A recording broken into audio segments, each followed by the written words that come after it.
slide. Thank Did you. you get that recorded? That's even. So it was recorded.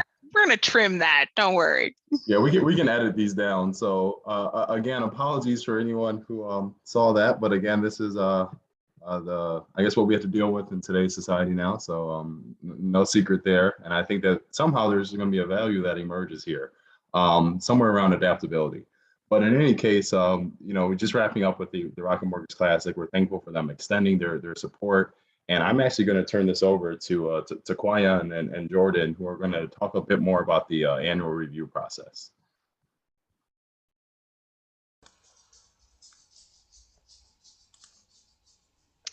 I'm not sure if Dequan has been everyone. brought back in. Oh, there we go. Yeah, so I literally just got back on. Perfect time. I see my name on the screen, so I guess it's my time to go. I apologize I didn't hear any of the conversation leading up to this moment, but hello everyone. I'm Taquayan Brookins. I'm the vice chair of the Structure and Operations Committee for Connect 313. Happy to be here, and thank you all for your patience and for returning to the meeting. I wanted to just kick off this portion of the meeting mainly to talk about the importance of the annual review. So we all know that the work that we're doing is important, which is why we're volunteering our time to address this issue in our city. And so as part of our commitment to make sure that we stay true to our mission, our goals, we think that it will only be good for us to include some steady, consistent, reflective learning process within our ways of work. And so this annual review process is really meant to make sure that we're doing what we said that we were going to do, reviewing and course correcting where necessary, and then sort of outlining what the goals for the next year, which right now will be 2022, will be. So the review will be conducted online. And the goal for this is to develop SMART goals. So really trying to get as clear about what the goals are, making sure that they're defined, that they're achievable, that we set some metrics around timing for the goals so that we are setting ourselves up for success. We will also use the information to present recommendations. So information that's submitted in the survey that you all submit in this survey will be submitted so that we can make recommendations, and we'll review it in December at our next community conversation meeting.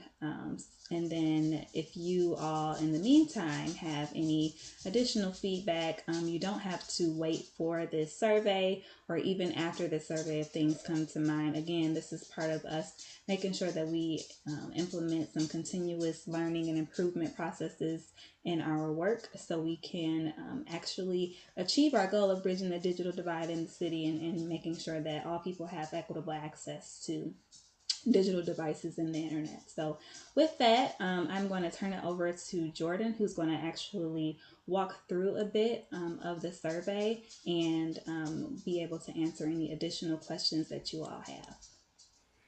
Thank you, Jaquan. Thanks for really sharing some of the important message behind why we are doing this annual review. And I will go ahead and share just a super quick overview of what it's going to look like when you get a chance to get in here. So we will include the link in the chat here. It will also be going out through email to our entire membership list. So if you have signed up for our mailing list, you will get an opportunity to fill out this survey, just in your inbox. But it's very straightforward. It's really just asking you for a little bit of information about your just general experience. We really want to start with a baseline of what has really impacted people and what has really resonated with people over the last year, and then a little bit of kind of future thinking about where we can improve for next year, where we can grow, what we can build on, what kind of success that folks would like to see. So a lot of the questions are really just kind of general Likert scale rating questions. So very easy to fill out, nothing too complicated. And then there will come some questions that are just kind of breezing through this so you can get a sense of it. Questions around the suggestion process specifically. This is definitely something we would like for members to pay a little bit of attention to and talk about, how you have felt about the way that we've been collecting suggestions and how easy it is to make them. And really, we are looking for more suggestions, more feedback from folks about how we can make it easier to collect those ideas from the whole community, both from people who are kind of in this space already and from Detroiters who are just, living their lives and are struggling with, okay, I have a smartphone, I am connected to the internet, but I'm having a really hard time submitting job applications. Any suggestions that are around, solving the problems that people face in their day-to-day lives. And then we do have some questions that are more open-ended, so that people can submit just kind of their general responses. And then we do have questions that are specific to where you personally fall within Connect Through and Three's governance structure. So if you are a general member who just, attends these meetings and participates, we have basically collected all of the feedback that we're asking of you. And then we do have specific questions if you have participated on one of our committees or board of directors or joint assembly. So we are looking for feedback from those specific groups as well. But it is a pretty easy survey to fill out. We just are asking for what you would like to do in the coming year, if there are additional ways that you can see yourself contributing to the mission of Connect 313. And then overall, how have you liked it thus far? So it's a very straightforward survey, very easy to fill out, and we're really hoping that we get a really good response rate. So thank you.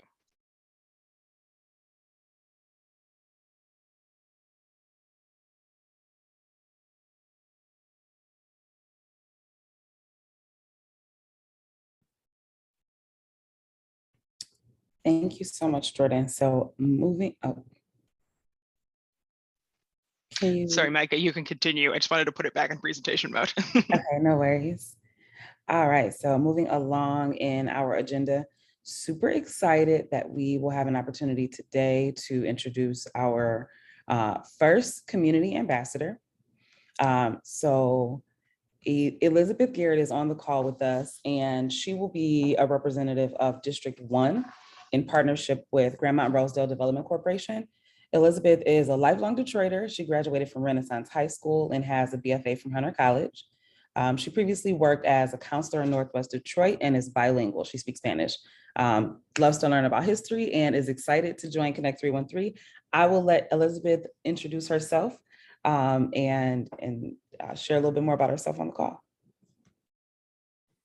Hi, everyone. Can you hear me? Yes, we can. I'm excited to be here. I am, like Michael was saying, I'm a Detroiter. I grew up in the community and spent some time out of state, which has made me appreciate being back in the city more. I'm excited to be part of Connect 313, and I think that I believe in the mission. I believe in our goals and where the program is taking us, and I'm excited to be a part and learn and build connections with everyone and work together.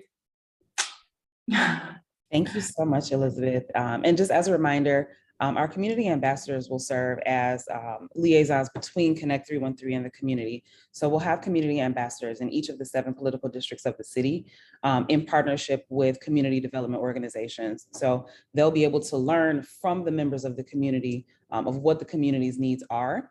And they'll also be able to share the resources of Connect 313 directly with that community. So an example of that would be, as Josh talked about earlier, the Emergency Broadband Benefits Campaign. This will be a great opportunity for Elizabeth and the other ambassadors that'll be coming on to help residents get signed up for that program and to share information about that program. So super excited to have Elizabeth here with us. We'll be able to share more contact information about her in the coming weeks and on our next community conversation. She literally just got in the door this week. So she's brand new, super excited. So we can continue along in our agenda. We have another member spotlight. And so we'll be hearing from Paul Garrison, who is the director of the Osborne Business Association and co-chair of NEI and NBI's Digital Divide Committee. And he's going to be sharing a little bit about the digital training for micro business owners. Paul, are you here? Micah, it sounds like he's in the waiting room. He sent me a message that he can't get in. It appears he's in the waiting room. Thank you so much. I just admitted him. My apologies for that. All right. Paul, are you on with us now? I do believe I am. I was trying to log back in, but it said the meeting host will let you in. No worries. Thank you so much. We just introed you, so you can jump right in and share with us about the exciting digital training program that you guys are working on.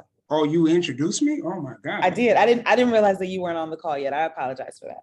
Wow, that means that being organized and being on point pays off in the long run, because even if you're not aware of it, when they do call you up, you're prepared.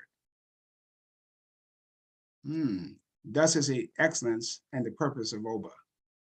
OBA is a Osborne Business Association, which is a division of the Osborne Neighborhood Alliance.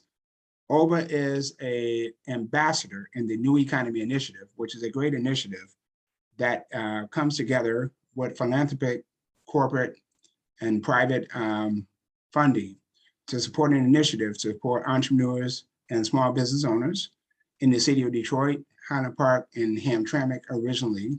Now we're going countywide, Wayne County. Miss LaShawna Manigat, the great LaShawna Manigat, is co-chair with me in Digital Divide. We were also co-chair in the Collaboration Committee.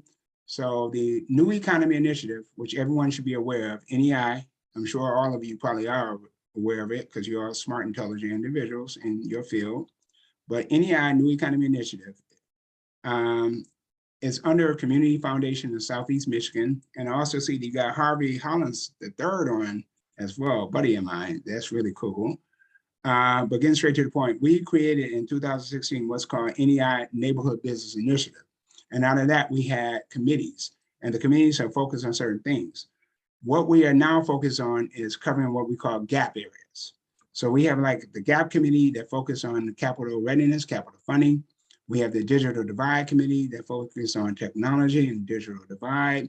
And we also have our Resource Navigation Committee, which is kind of like a checkup every 2 weeks of what the organizations that are doing in NEI, which at this point, from my last count of information I received, has 62 organizations, corporations, banks, nonprofit foundations, be it Kresge, Ford, Kellogg, etc., that support this initiative to help entrepreneurs of color and women business owners be successful in our low to moderate income neighborhoods in the city of Detroit. So recently we did, through our GAPS committee and our NBI committees, Neighborhood Business Initiative, which I co-chair all the committees, and LaShawna and I on Digital Divide, we did a survey with the micro businesses, small business. Micro business, small business, what's the difference? SBA, Small Business Administration, may give you a definition of a small business, but it may not fit the small business in a normal urban community. For example, the normal urban community small business might generate $250,000 a year, $500,000, $1 million. That's a micro business. SBA terminology is 10 employees or less, and generating hypothetically, I think they're about 5 million or something like that, which doesn't fit the micro business category. As a result of systemic racism and different things that have caused certain people of color and women to be discriminated against, excluded out of the processes of capital achievement, you have gaps. The gaps that came through the survey, the top gaps were capital readiness, capital funding. This micro businesses have a need for one-on-one coaching. the micro businesses have a need to access commercial property, which in the NEI, NBI committees, we had a commercial property summit that took place at FREC 2, the Ford Resource and Engagement Center, which we have 1 and 2. One is in Southwest Detroit, 2 is in Northeast Detroit. But it allows us, and it allowed us to see what are the gap areas. And then of course, the 4th was technology, digital divide. Thus the Digital Divide Committee that LaShawna and I co-chair. What can we do to help these micro businesses be more successful, be engaged, to be able to access grants? So when the pandemic hit, I was called out to sit on 8 committees with DGC, the Small Business Grant Committee, Michigan Economic Development Corporation, the County of Wayne, and then also we got a special request from the New Economy Initiative to oversee NEI's Any Ideal Challenge Winners COVID-19 Relief Fund, in which we disperse $350,000 in grants to those businesses that have been NEI Ideal Challenge winners. And that allowed us to learn a lot. A lot of the micro businesses, minority business, business of color, women business owners in the neighborhoods, low to moderate income neighborhoods, were not equipped to complete applications online, submit W-9s, ACH forms, profit and loss statements, financial statements. They fell short in being able to utilize technology. Thus, the digital divide technology is a great, great, great gap area. So the committee has been working together to find out what can we do to remedy this situation, to close the gap area, to eradicate the gap, which you never will eradicate unless you eradicate systemic racism in totality in the United States of America, which we know that would never truly take place. But we can do what we can do as a people, and this is a great time and era. So Osborne Business Association, which I'm the director of, and for my background, I have my bachelor's from the University of Michigan. My master's is Wayne State University. My graduate certification, Economic Development, Wayne State University. I'm also PMP Project Management Professional Certified. So what can we do to eradicate the gaps? So we've been pursuing getting funding to help those micro businesses in the neighborhood be equipped to survive and be sustainable. So the goal was $100,000. I've been working with Regina Ann Campbell, who is the president, CEO of Build Institute, and we're going to combine our efforts to help these businesses. Our goal was 100,000, which we finally have reached that. So I'm here tonight just to say to you that we have secured $100,000 over HAS, but it's going to be rolled out through the Digital Divide Committee. Thus, all those that are in the ecosystem, especially small business service organizations, will be able to get some of the businesses to be able to participate in this training to benefit. I sent an outline of the program. So the program is going to help these micro businesses. They're going to develop websites, but if they get a website, it's going to be mandatory for them to go through the website training and management and navigation training as well. So they're able to utilize the website. Then we're going to also have capital readiness covered by certain banks that are partners. We're going to have credit building, social media market training to assist that small business owners, electronic payment systems, different systems that can be utilized. Because what happened when the pandemic hit, you had a lot of businesses in the suburb that already had technology in place. So they had curbside delivery. You could order online, pay online. They had all that in place. But a lot of the Black business owners, women business owners in the city of Detroit and urban communities, low to moderate income neighborhood communities, were not equipped.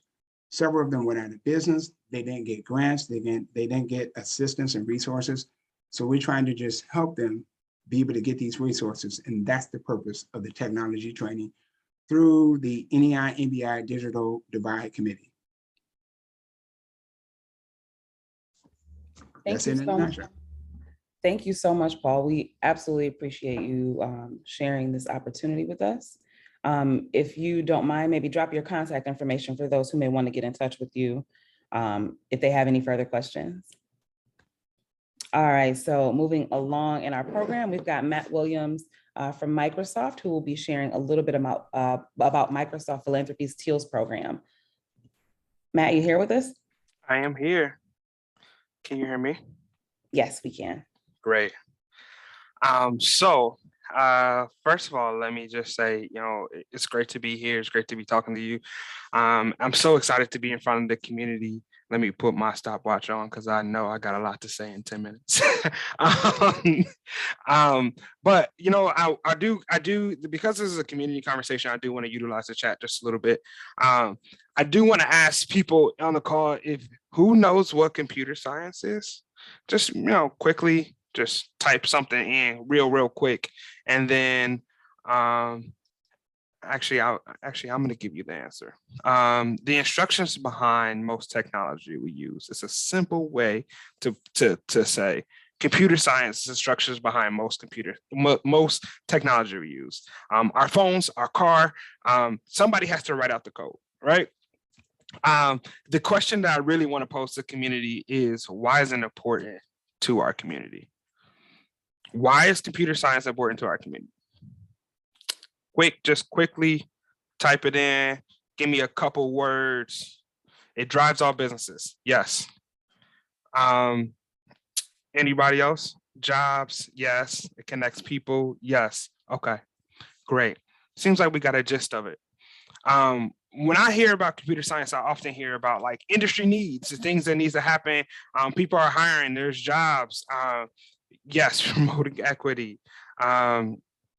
It's how we do everything these days. Thank you, Heidi. It is the truth. Because I think a lot of times when we talk about computer science, we leave out the fact that this is job security. Computer science is job security. Computer science is this technology revolution of today. It is not the future. It is happening right now. It is in the innovations that is happening right now and the innovations that are happening tomorrow.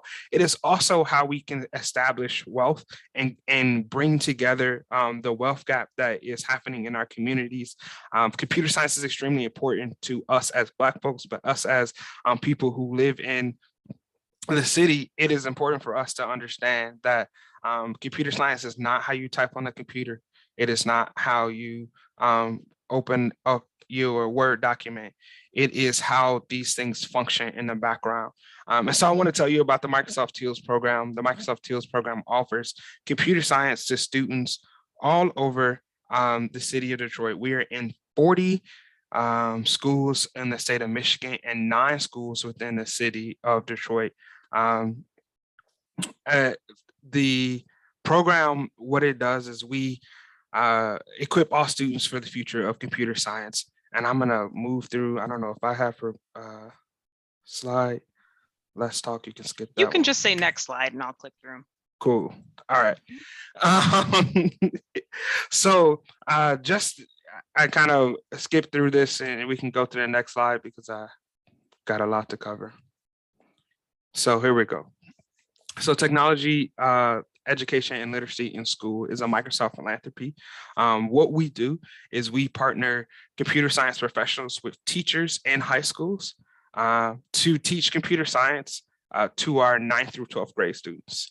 9th through 12th grade students is important because at some schools in the suburbs, they're doing this in like elementary school.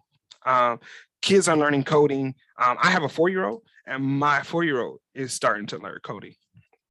Unfortunately, when I walk into, and when I say my 4-year-old, that's not to brag. He is just learning the input and output. It's not that hard. But I'm saying that because when I go out to my schools in the suburb, like I said, I'm in 40 schools across the state of Michigan. They're starting to teach these kids earlier and earlier. And even some here in Detroit, I did a partnership with Downtown Boxing Gym to try to teach coding there. But it is unfortunate when I go into the classrooms and my kids can't answer the questions that I asked you. What is computer science and why is it important? I even have teachers and administrators who can't answer that question. Teachers and administrators who say, what is computer science and why is it important? And they say, oh, well, it's Word. It's all of these other things that isn't computer science and how the technology actually works. And the reason why that's disheartening is because it's not our fault. right? It's not our fault. This is things that we weren't taught. These are things that because of the digital divide that we very much so know of in this group, there's just a lack of information. And so the TILS program here is to create that, is to kind of bridge that gap between that lack of information at the high school level. Before students start to try to look for jobs, before students start to think about what they're going to do, before students try to say, oh, I want to own a business, the first thing I say to them is, okay, if you want to own a business, you need to understand how technology works. My barber, for instance, when I went back home, has an app, and you can't book an appointment unless you go through the app, and you can select a picture of what you want your haircut to look like. That's the future that we stand in, and that's the future that our community stands in. And it's something that our students need to know. It is a 21st century skill. It is something that is not a option. It is a need for all of our community, just as important as our math and science, because what we have learned in the computer science studies is that if you get computer science, you can increase technology. You can increase your computational thinking, and computational thinking helps you with your math and science abilities. It's critical thinking skills. So going to the next slide. This is where we're at all over the country. This is a nationwide program, but understand that Detroit is a focused city. Detroit is a city that TILS is looking to expand in. Like I said, we're only in 9 schools in the city and 40 schools across the state. And we want to grow those, especially with students who, schools that have a large amount of Black and brown students. Next slide. Keep going. Next slide. This is just a little bit of one of the things I like to point out in this slide is that the TILS program is 29% female. That is not heard of in a lot of computers and technology programs. And we are actively doing programs to grow that. Next slide. The TILS program supports schools through 3 different models. Our aim is to create sustainable pathways in computer science. So we bring 3 to 4 computer science professionals into a classroom to teach with a teacher. And that's the co-teach model, where the teacher's doing about 10% of the teaching and doing the management of the class, and a volunteer from the industry professional is doing 90% of that teaching. And then we move them to a lab support model where they get less support, and then we move them to graduation. The purpose is to get those teachers who don't have computer science backgrounds. I have teachers who come from art backgrounds. I have teachers that come from music backgrounds, and they are teaching computer science because they were taught from an industry professional alongside their students. Next slide. TILS does this with several different curriculums. We have an intro class, and the reason why the intro class is so important is because it gives access to everybody.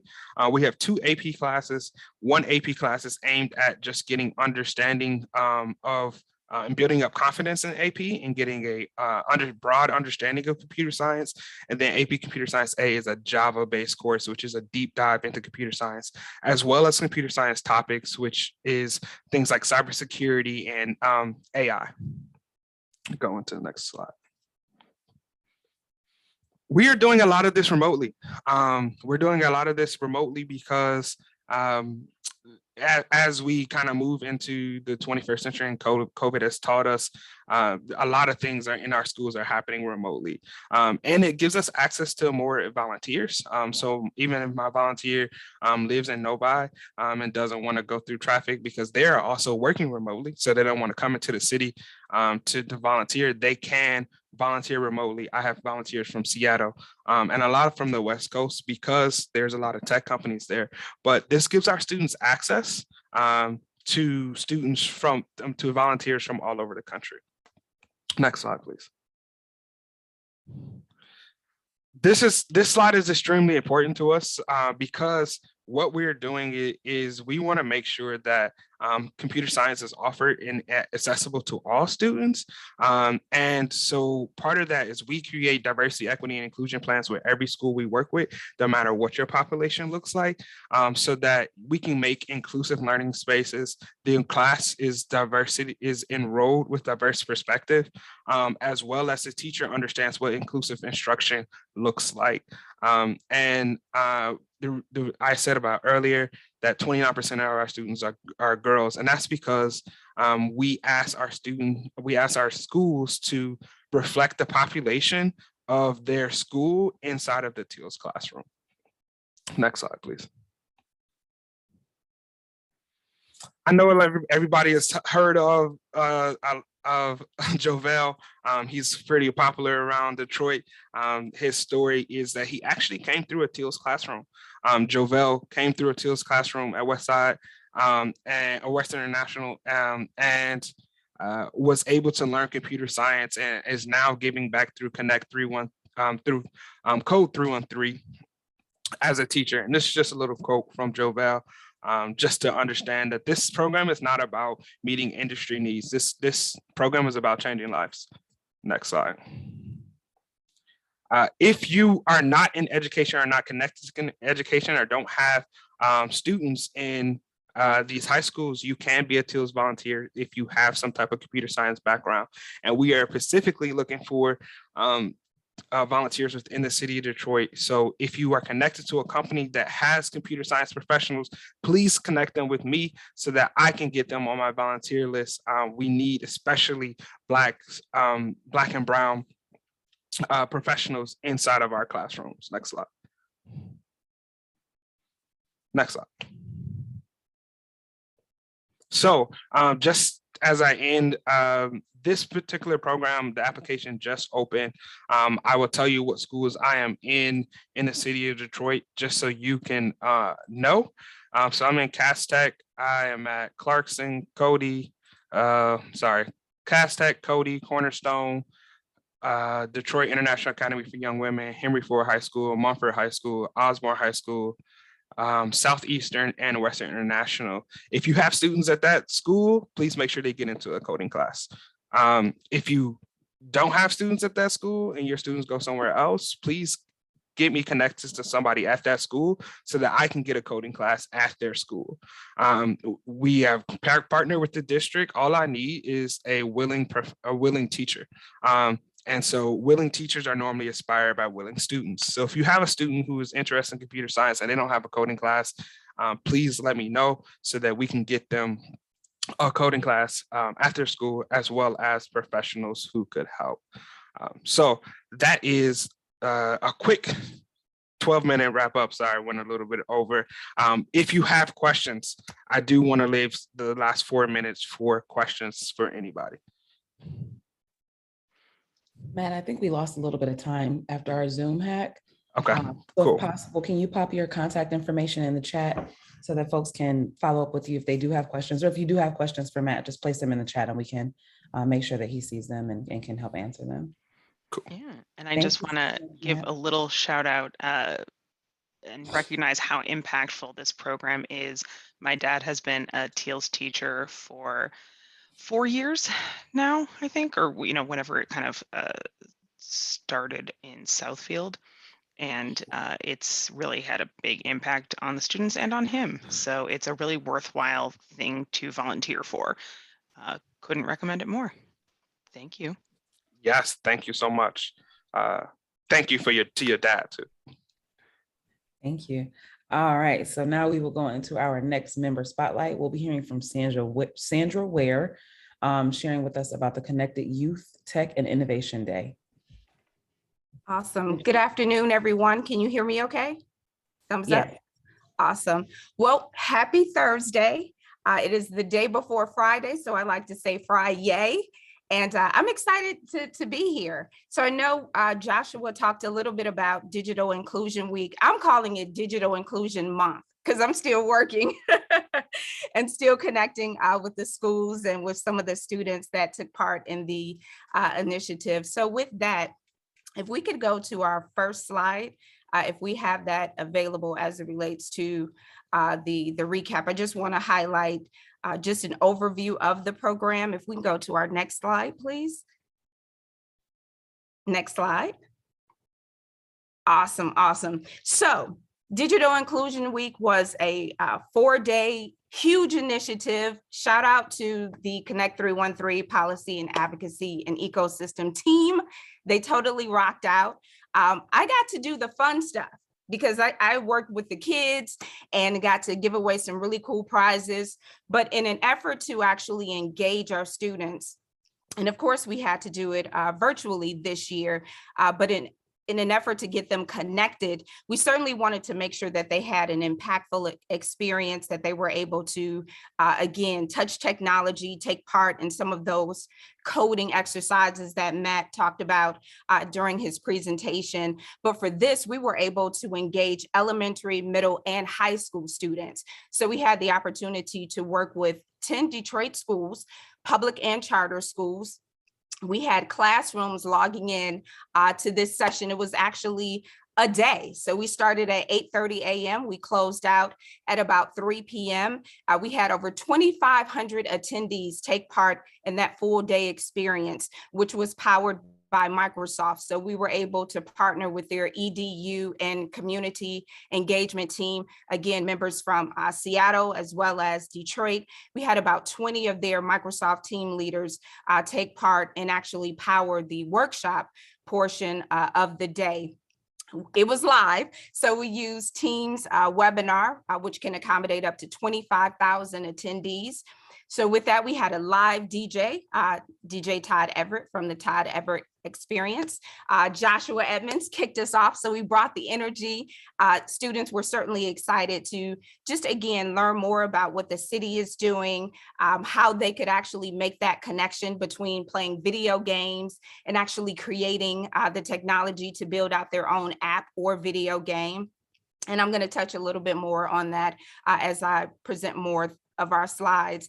In addition to the technology workshops, we also had a power panel, the All In for Innovation, Kicking It with Game Changers panel, which was powered by Foot Locker. So certainly you just heard about Jovel Arnold, and he's a code instructor with Code 313.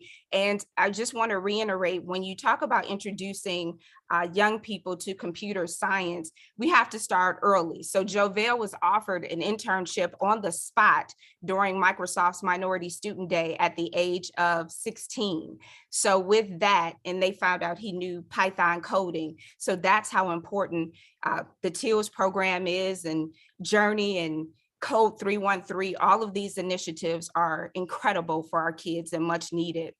We were able to bring everyone to the table as it related to the panel. We had Tara Kelber, who's a program manager with Google Detroit, Stephanie Brown, who's a senior software engineer with the NBA, Leon Pryor, who's a senior tech program manager with Amazon, and Jennifer Aldrich, who is the community marketing manager for Foot Locker. And of course, we had Jillian Blackwell, who represented, she served as our moderator for the panel. And of course, Jillian is with the Policy and Advocacy and Ecosystem team. So with that, I want to highlight and definitely acknowledge some of the schools that participated. So we had Cook STEM Academy, New Paradigm Loving Academy, Go Lightly Education Center, Detroit Service Learning Academy, Paul Robeson Malcolm X Academy, Durfee Elementary and Middle School, John R. King Performing Arts, DSLA, their Junior Academy, Cody High School, and Central High School.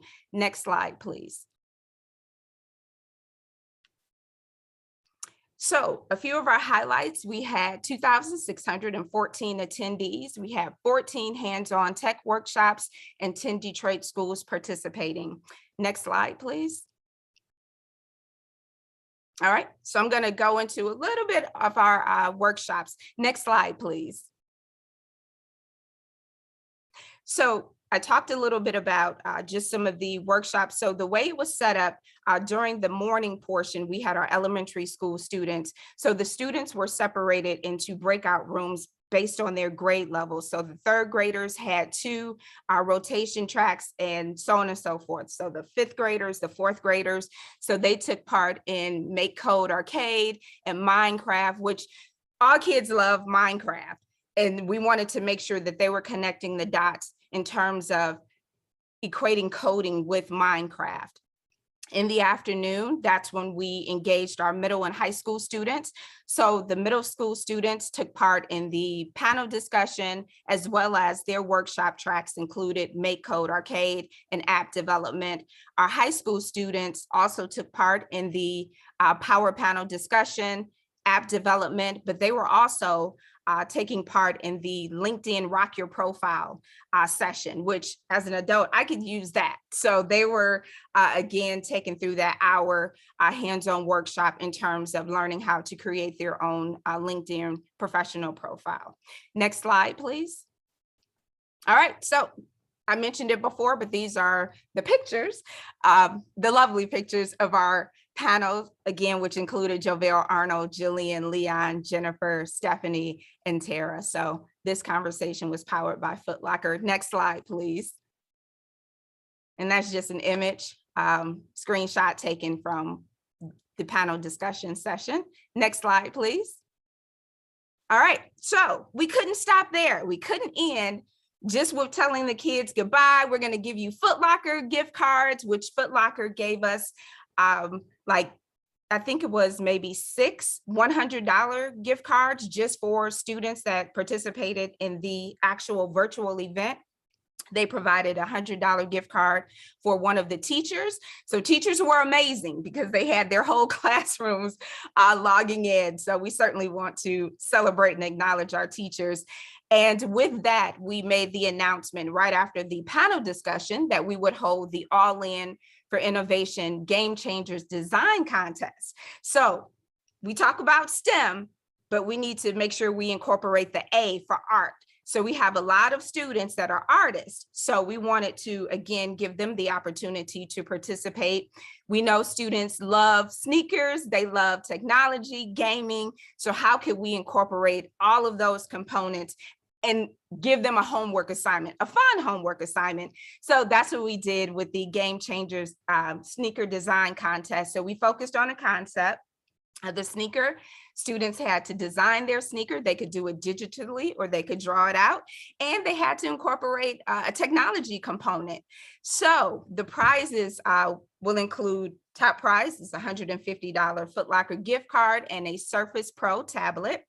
And second prize, $150 gift card. Third prize, $150 gift card from Foot Locker. So I'm excited to say, we haven't formally made the announcement to the student yet, but Foot Locker has selected their winner. It is a 6th grade student from Golightly Education Center. So they'll get that notification in the morning. So you're hearing it here first.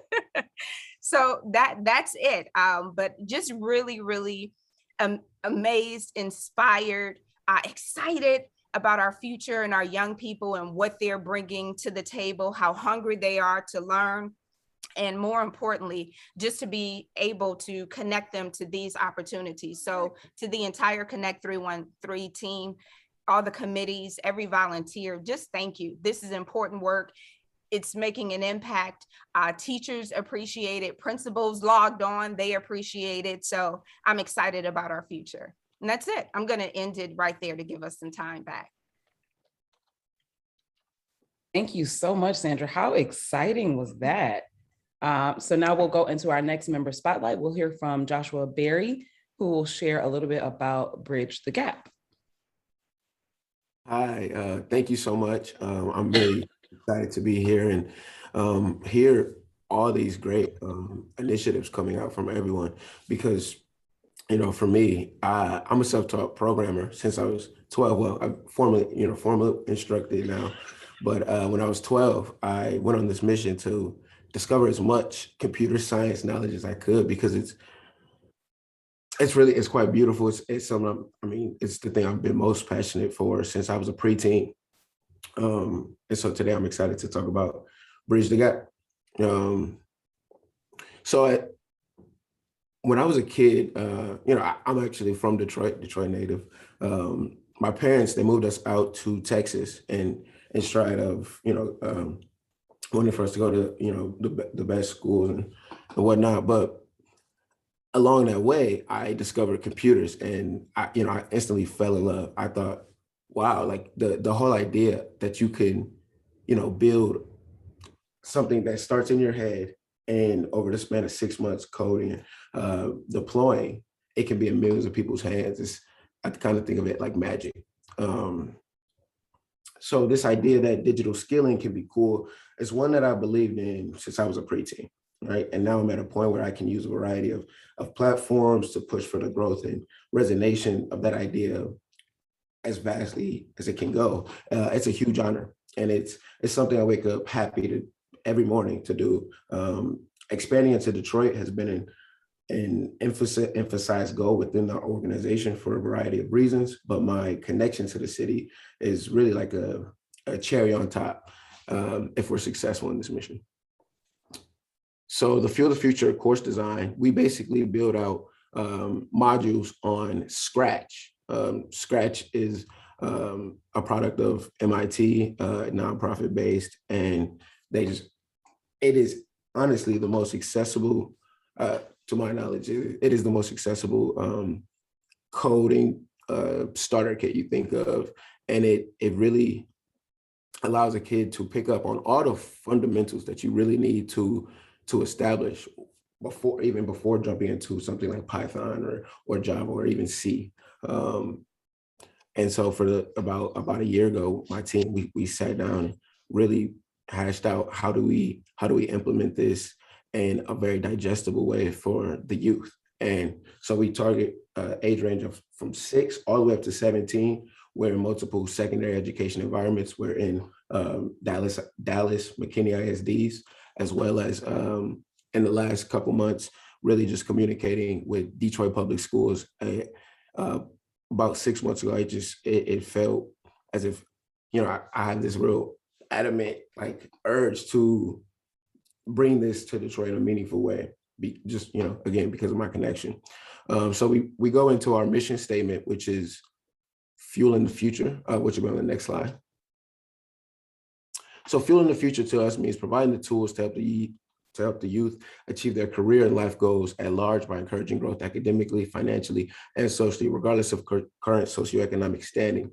Because when one is able to attain these foundations in computer science, things like graphic design, things like programming, building web applications, right? It is simultaneously financial literacy, because you are setting yourself up with the right skill set that is going to push whatever passion that you are in to the next level. And you can start implementing all these skills and then really come out with a coherent, branding using these skills. For every student of the Fuel the Future course, the career options down the line become boundless. The fundamentals we instruct on can be applied across various career sectors upon completion of the course. The creation of each script from the students will teach them about the process of design, how to take an idea and turn it into a full-fledged project, thinking computationally and reasoning systematically. Not to say that each of our students have to come out at the end as the next Zuckerberg. Regardless of what career fields they do go into, this tool set that is attained throughout our course will foster skills and new perspectives around much of what runs the framework of modern day computers. So we focus on accessibility. We are committed to prioritizing equity across all aspects of our work, with a particular focus on initiatives and approaches that support children, families, and educators furthest from educational justice. In stride of that mission, using Scratch as a pinpoint of entry into the realm of programming truly allows for each approaching student to feel comfortable about the pacing of the course, with the added ability of being able to access Scratch from any web browser and continue building their knowledge base and finding new ways to implement the foundations we establish. Something that's good to know is Scratch was built online and can be accessed from almost any range, any device ranging from an outdated MacBook to a Chromebook to a Raspberry $35 computer module that you can essentially implement your own Raspbian operating system. Think of it like it's like the Legos of hardware, computer hardware, as an intro point. And a kid could run our program and kind of figure out coding on their own. Again, we focus on accessibility. So really, despite whatever processing power you're using from a device, you really can access what we want to push out, We'll go to the next slide. So yeah, the activities in this curricular resource are designed to support familiarity and increase fluency amongst our diversely aged audience with computational creativity and computational thinking, while building on students' creativity and personal interest. And particularly, activities encourage exploration of key computational thinking concepts, sequence, loops, parallelism, events, conditionals, operators, and data. And key computational thinking practices, experimenting and iterating, testing and debugging, reusing and remixing, as well as abstracting and modularizing. So this video right here, we play it inside of our courses and workshops because it serves to show recognizable figures to the general public, yet in the context of our given programs, they serve as champions. Think people like, we see Zuckerberg, we see Bill Gates, will.i.am, Chris Bosh, very recognizable figures, but they serve as examples of early adopters, which in their cases, it really paid off in a large way, which you start to look at some of their net worth figures, and it's mind-boggling. And then we'll skip to the next one. We'll go to next slide, please. So why Scratch? Well, with Scratch, you can program, I'm sorry. Could you go back one? So why Scratch? Well, with Scratch, you can program your own interactive stories, games, and animations, and share your creations with others in the entire community. Scratch helps young people learn to think creatively, reason systematically, and work collaboratively, essential skills for the 21st century. The ability to code computer programs is an important part of literacy in today's society. When people learn to code in Scratch, they learn important strategies for solving problems, designing projects, and communicating ideas. Scratch is designed, developed, and moderated by the Scratch Foundation. It's provided for free, and at any moment, can log on and continue really refining their skills that we want to serve as an inflection point, and the nonprofit as a whole wants to serve as that inflection point and show people that, wow, this, like, I think initially a lot of this conversations that I'm in, typically people are like, well, coding is entirely too hard. Well, I think that, and a lot of times most of those people haven't really, even attempted to jump into that workload. I think when we boil it down to something like Scratch, which is more or less, you look at it like drag and drop programming. We want to build on those fundamentals because it is, and a lot of times I always hear this is not as hard as I thought it was, which is the mission, I want to bring up a story from Javis. Back in April, when we started this as a pilot program, we had an initial group of about 15, and Javis was the youngest one that day at 12 years old. And he came in, and we're about 5 minutes in, and Javis is looking at me, and he's like, I'm really happy we're here. I'm happy to be here. This seems interesting, but I'll be honest, I listen to rap music and I play basketball. I'm not really sure about this computer science thing. So I said to Javis, I said, I listen to rap music, I play basketball. Let me show you why I do computer, why I love computers, and why, I'm motivated every day to continue to instruct and bring people into this realm as well. Over the span of 2 hours, which our courses, our coding carnivals typically go for 2.5 hours. Over the course of that time, at the end of it, Javis comes back up to me and he said, as we're leaving, and he's like, Mr. Josh, when are you coming back? Can you come back on Wednesday? And at that moment, it was clear that, for Javis, being there that day, it was an inflection point for him where he's like, it's precisely the goal that we set out to do. And now we're on a go to kind of inspire many more Javises. And we'll go to the next slide. Another example, Abi is why. The world is truly at each and every one of your fingertips. we want to offer foundations on a skill set that, like Abi, you can utilize to build whatever exists in your wildest imaginations. Abi, this video is a couple years old, but now he's no more than 16, but he runs a YouTube channel that he creates all these animations inside of Scratch, essentially cartoons. He creates these cartoons and has millions of viewers, and is able to have a captive audience and engage with his audience. It really highlights community, but using Scratch as a tool to grow that community and continue to push out content for that community.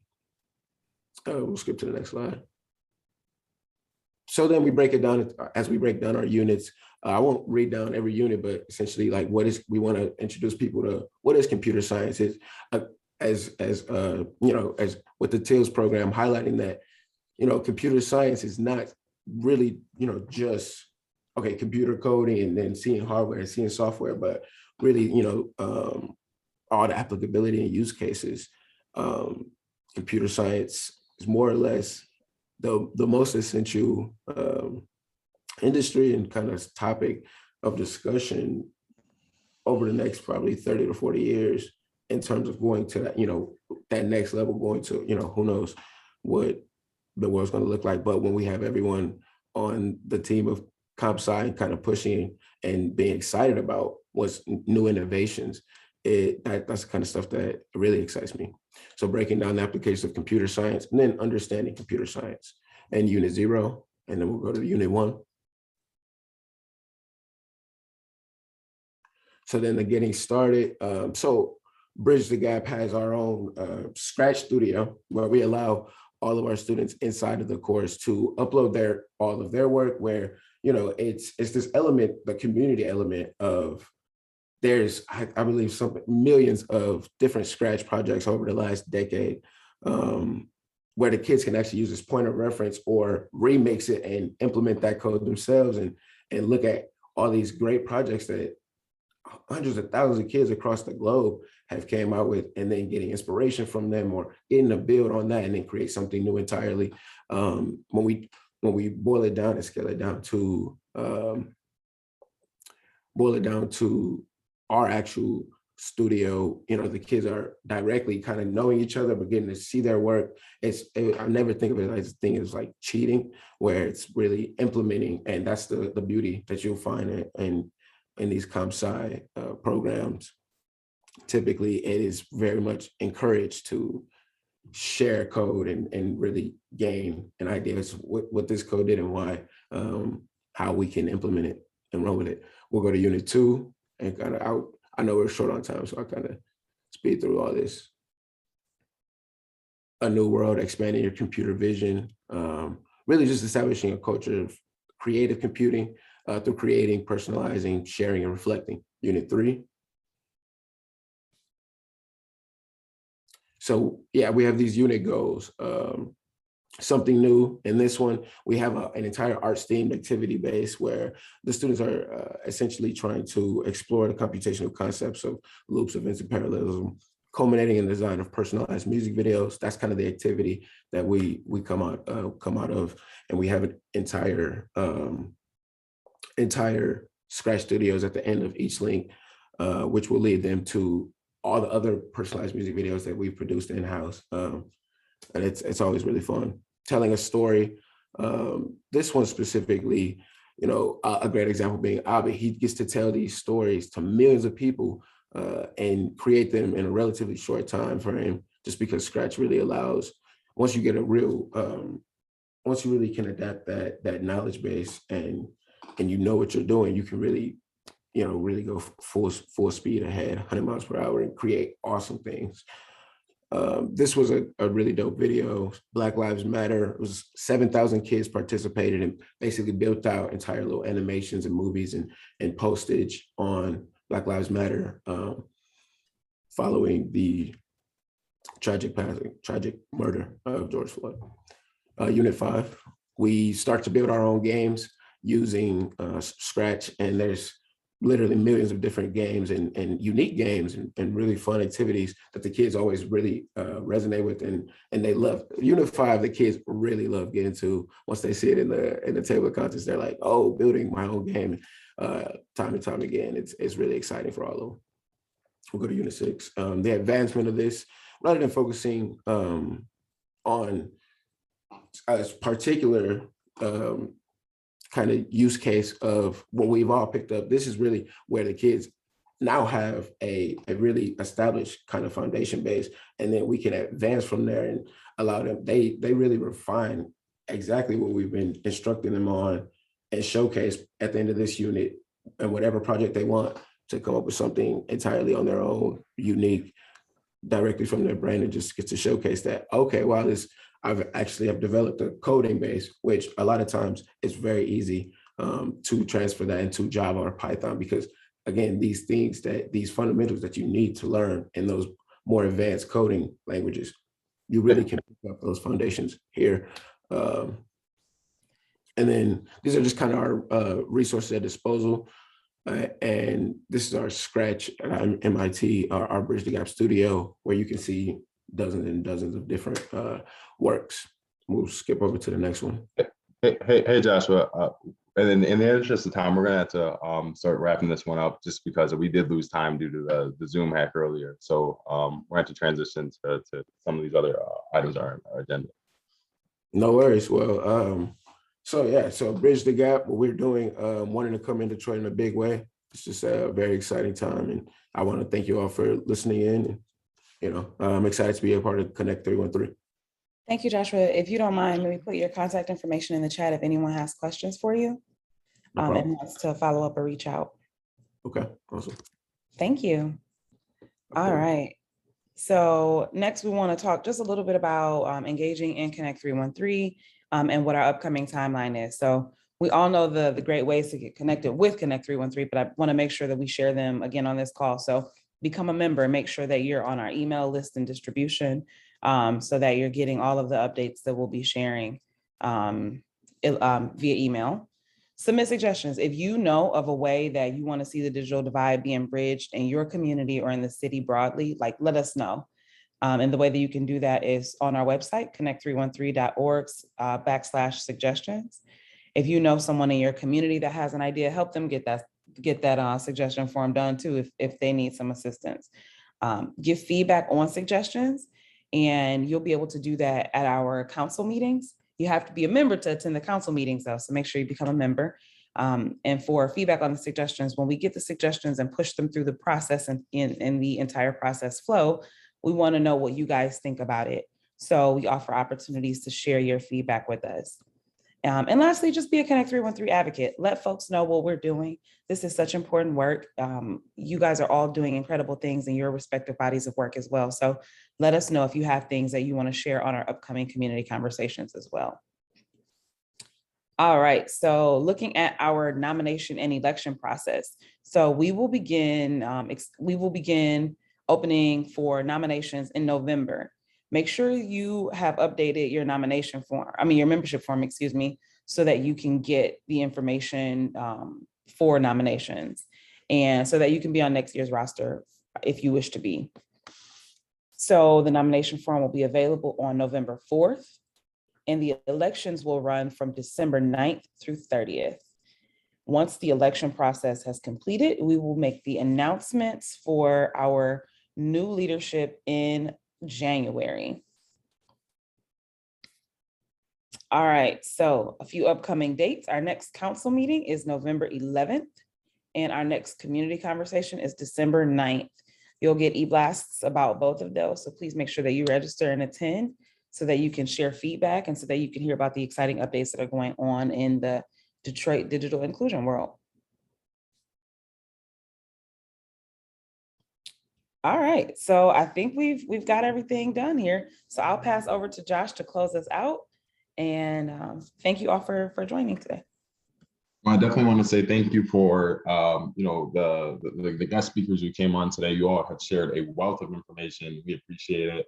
And even moving forward on the Connect 313 front, as we are looking to have a revamped website want to make sure that we are being able to showcase opportunities and resources that are found within the ecosystem. For those of you who included the resource portion within your presentations today, we appreciate that. We want to make sure that that is also reflected on our website so that other people can take advantage of it. I'll also say for the speakers to definitely check the chat, because I'm seeing that some people in the chat were offering some positive feedback as relates to what you all are doing and wanting to get involved. So again, if you did speak today, just make sure you check the chat. I'll also say, in addition to all of this stuff, that I can't stress enough the importance of the annual review. Again, this is something where this is our first year of full Connect 313 from this operationalized community model that we're running here. And we want to make sure that we're doing this in a way that not only honors community and shows up in a way that people feel proud to be a part of it, but it's also being able to you know, meet the moment and bridging the digital divide in a way that is at the level that it needs to be. So again, I want to thank everybody for attending. If you have any questions, please feel free to drop those or reach out to us. But again, just happy that we had this, and thank you to the folks who were able to rejoin us based on the earlier activity. We'll make sure that that doesn't happen again. We have some measures to prevent that. But again, thanks for everybody for joining. We can wrap this up now, and we'll stay on the line for a little bit longer if you have any questions.